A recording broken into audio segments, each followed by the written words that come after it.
भारतीय reserve bank ने चालू वित्त वर्ष के लिए जीडीपी वृद्धि के अनुमान को 6.5% पर बरकरार रखा। केंद्रीय बैंक ने कहा कि घरेलू मांग की दशाएं सकारात्मक बनी हुई हैं। इससे पहले केंद्रीय बैंक ने अप्रैल में 2023 से 24 के लिए सकल घरेलू उत्पाद के वृद्धि अनुमान को 6.4% से बढ़ाकर 6.5% कर दिया था। आरबीआई गवर्नर शक्तिकांत दास ने 2023 से 24 के लिए दूसरी द्विमासिक नीति की घोषणा करते हुए कहा कि घरेलू मांग की स्थिति वृद्धि में सहायक बनी हुई है और ग्रामीण क्षेत्रों में भी मांग पटरी पर लौट रही है। उन्होंने बताया कि 2022 से 23 की चौथी तिमाही में अर्थव्यवस्था 6.1% की दर से बढ़ी। इसके साथ ही पूरे वित्त वर्ष के लिए जीडीपी वृद्धि दर 7.2% हो गई, जिससे पहले 7% रहने का अनुमान लगाया गया था। 2024 is projected at 6.5%, with Q2 at 6.5%, Q3 at 6%, and Q4 at 5.7%. The risks are evenly balanced. Real GDP growth for the first quarter of next financial year, that is 24-25, is projected at 6.6%. CPI inflation is projected at 5.4%. Goregaon पश्चिम में आजाद मैदान के पास मुंबई की 7 मंजिला जय भवानी इमारत में आग लगने से कम 8 लोगों की जान चली गई, जबकि 40 से अधिक घायल हो गए। रिपोर्ट्स के मुताबिक आग आज सुबह करीब 3 बजे इमारत की पार्किंग में लगी और कई कारें और 2 पहिया वाहन भी जलकर खाक हो गए। घायलों को तुरंत एचबीटी ट्रॉमा सेंटर और कूपर हॉस्पिटल सहित गोरेगांव के निजी अस्पतालों में भी ले जाया गया। 8 मृतकों में से 6 की मौत एचबीटी ट्रॉमा सेंटर में हुई। एक व्यक्ति की मौत कूपर हॉस्पिटल में हुई, जबकि एक अन्य पीड़ित जिसकी पहचान उस समय सत्यापित नहीं किया जा सकता था, उसकी इस त्रासदी में मौत हो गई।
तमिलनाडु के नीलगिरी जिले के एक आदिवासी गांव उल्लादा को केंद्र सरकार द्वारा भारत के तीसरे सबसे अच्छे पर्यटन गांव के रूप में सम्मानित किया गया है।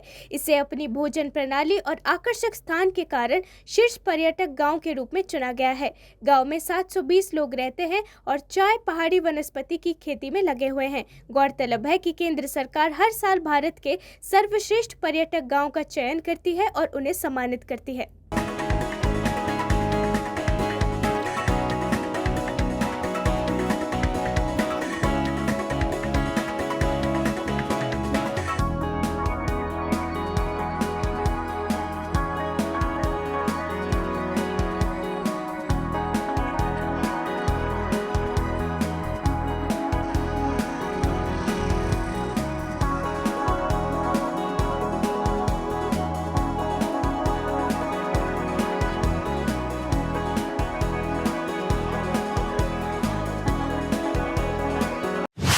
आयकर विभाग ने द्रविड़ मुनेत्र कड़गम सांसद और पूर्व केंद्रीय मंत्री एस जगत रक्षन के चेन्नई स्थित परिसरों पर दूसरे दिन भी छापेमारी जारी है। उनके आवास पर भी तलाशी की जा रही है। बताया जा रहा है कि वो अपने आवास के अंदर ही मौजूद हैं। द्रमुक सांसद के परिसरों पर आयकर विभाग की छापेमारी का ये दूसरा दिन है। गुरुवार को आयकर विभाग ने पूर्व केंद्रीय मंत्री से जुड़े 40 से अधिक स्थानों पर तलाशी ली थी। आयकर विभाग की कार्रवाई के दौरान कांजीपुरम के इलाकों में चल रही 2 शराब की भाटियों और कांजीपुरम के बल्लजाबाद में द्रमुक सांसद के चचेरे भाई कुप्पन के घर की भी तलाशी ली गई। चेन्नई के क्रोमपेट में बालाजी और रेला अस्पतालों में भी तलाशी ली गई। इन अस्पतालों का जिम्मा द्रमुक सांसद एस जगत रक्षन के पास है।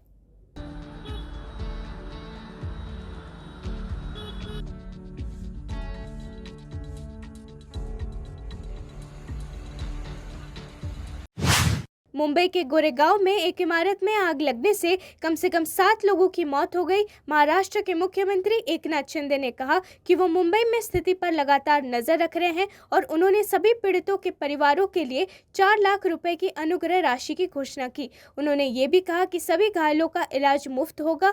मुंबई नगर निगम आयुक्त इकबाल सिंह चहल ने कहा कि प्रत्येक मृतक के परिजनों को 4 लाख रुपए दिए जाएंगे और सभी घायलों का इलाज मुफ्त में कराया जाएगा। इनका मुख्य व्यवसाय होता है कि जो रैग पिकर्स होते हैं, कपड़ा वगैरह जो इधर रैग्स होते हैं वो इकट्ठा करते हैं, तो इनका वो जो मालमत्ता है, बड़ी बड़ी गठरियाँ हैं, वो पार्किंग एरिया में स्टोर की गई थी। तो वहाँ आग लगने के बाद में वो सारे कपड़े को आग लग गई, इसलिए आग जल्दी फैल गई और इस घटना में यहाँ पे 28 लोगों को इस हॉस्पिटल लाया गया है। बाकी कुछ 13 लोग वहाँ पे ऊपर में हैं और अभी जो 28 लोग हैं उसमें से एक भी सीरियस नहीं, सभी लोग स्टेबल हैं। कई मुख्यमंत्री योगी आदित्यनाथ ने लखनऊ में Indian Society of Blood Transfusion and Immunohaematology के 48वें वार्षिक सम्मेलन ट्रांसकॉन 2023 में भाग लिया। कॉन्फ्रेंस के दौरान उन्होंने कहा कि केंद्र और राज्य सरकार उत्तर प्रदेश की 25 करोड़ जनता को बेहतर स्वास्थ्य सुविधाएं मुहैया कराने के लिए काम कर रही है। केंद्र और राज्य सरकारें उत्तर प्रदेश में 25 करोड़ लोगों के लिए बेहतर स्वास्थ्य सुविधाएं प्रदान करने और राज्य को देश और दुनिया में मौजूद चिकित्सा क्षेत्र में नई सुविधाएं लाने की दिशा में काम कर रही है। प्रयास करना जहां आम आदमी पार्टी के राज्यसभा सांसद संजय सिंह की दिल्ली शराब नीति मामले में ईडी की हिरासत पर बीजेपी ने हमला बोला है। बीजेपी प्रवक्ता सुधांशु त्रिवेदी ने एक प्रेस कॉन्फ्रेंस में कहा कि आम आदमी पार्टी की कट्टर ईमानदारी का दावा फुस हो गया है। पहले उनके 2 मंत्री जेल में गए और उसके बाद उनके संसदीय दल का नेता भ्रष्टाचार के मामले में ईडी की रिमांड पर है। सांसद सुधांशु त्रिवेदी ने आगे कहा, अपने आप को कट्टर ईमानदार होने का दावा करने वाली आम आदमी पार्टी का किरदार अब तार होकर जनता के सामने आ रहा है। पहले उनकी सरकार के एक मंत्री सत्येंद्र जैन भ्रष्टाचार के आरोप में जेल गए और उनको अब तक जमानत नहीं मिली है। फिर उप मुख्यमंत्री मनीष सिसोदिया जेल गए। अब आम आदमी पार्टी के संसदीय दल के नेता संजय सिंह भ्रष्टाचार के आरोप में रिमांड पर है। कहीं से भी यह नहीं दर्शाता है कि वर्तमान मामले में गिरफ्तारी अनवारंटेड और अनरीजनेबल है, यानी यह कहना कि अनापेक्षित है या अनावश्यक है, यह उचित नहीं है। यह बहुत स्पष्ट रूप से कहा है। आगे भी अगर आप देखें तो पेज नंबर 11 पे बहुत साफ अदालत ने कहा है कि in the prima facie appears that the material placed before the court that this amount was delivered at the residence, यानी उन्होंने स्पष्ट कहा है कि जो आरोप लगे हैं उसके इलेक्ट्रॉनिक साक्ष्य सामने आए हैं कि आरोपी और नेता की भेंट हुई है।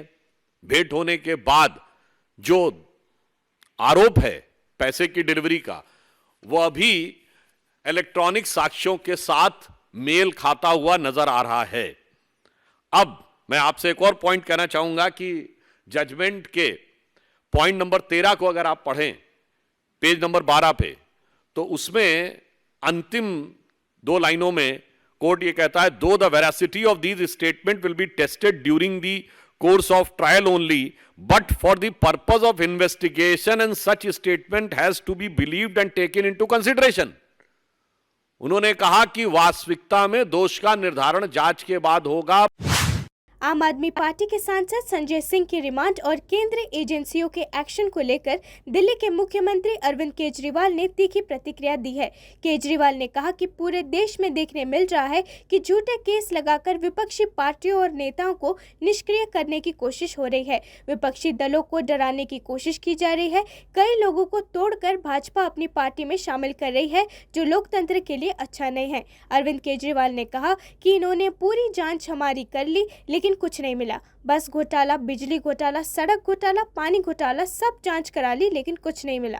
और केवल लोगों को एजेंसीज में और इन सारी जांचों में उलझा के रखना है। काम ना खुद कुछ काम करेंगे ना लोगों को कुछ काम करने के लिए। कल अप्रूवर के बयान के आधार पर कल सुप्रीम कोर्ट में भी चर्चा हो रही थी कि किसी को आधार बनाया गया और संजय सिंह को और उनके ये सारे सब कुछ खत्म हो जाएगा। सब कुछ कुछ है ही नहीं, सब झूठ है। कल संजय सिंह ने भी सब कुछ झूठ है, ये बयान झूठ है। तंग कर करके, टॉर्चर कर करके बयान लिए गए हैं, लोगों को जबरदस्ती कर करके बयान लिए गए हैं, सारे बयान झूठ हैं। कुछ है ही नहीं।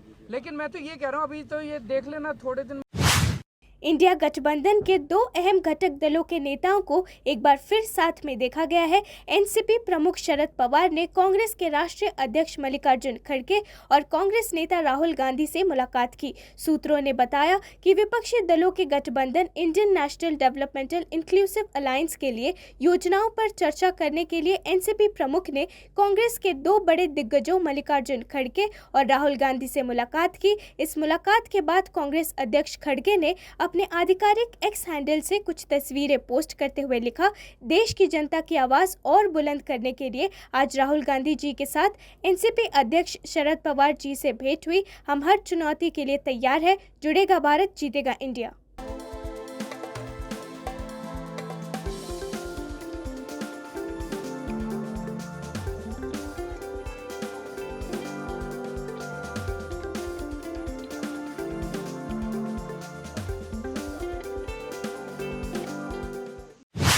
पीडीपी चीफ महबूबा मुफ्ती ने आईएनडीआईए गठबंधन के अपने सहयोगी राहुल गांधी को बीजेपी के रावण वाली तस्वीर दिखाए जाने का विरोध किया। उन्होंने कहा, अभी किसी विपक्षी दल ने ऐसा किया होता तो बीजेपी उनको पकड़कर जेल में डाल देती, लेकिन वो खुद राहुल गांधी का विरोध कर रहे हैं। जम्मू कश्मीर की पूर्व सीएम महबूबा मुफ्ती ने कहा, राहुल गांधी को रावण बताना बीजेपी की हताशा को दिखाता है। क्या यही सनातन धर्म सिखाता है? सनातन धर्म तो लोगों से प्रेम करना सिखाता है, लेकिन बीजेपी इस धर्म को बदनाम करने में कोई भी कोर कसर नहीं छोड़ रही है। उसको जेल में डाल दिया होता तो यही लोग सनातन धर्म की कसमें खाते। ये जानते हैं सनातन धर्म क्या है? सनातन धर्म यही सिखाता है कि आप अपने जो आपका अपोनेंट है उसको रावण बताओ। अरे ये तो सनातन धर्म से बहुत दूर है। ये तो बड़े ही भ्रष्ट लोग हैं, इन्होंने तो बेड़ा गर्क कर रखा है। सनातन धर्म कहते हैं वासुदेवा कुटुंबकम। ये किसको मानते हैं? ये किसको मानते हैं? फैमिली।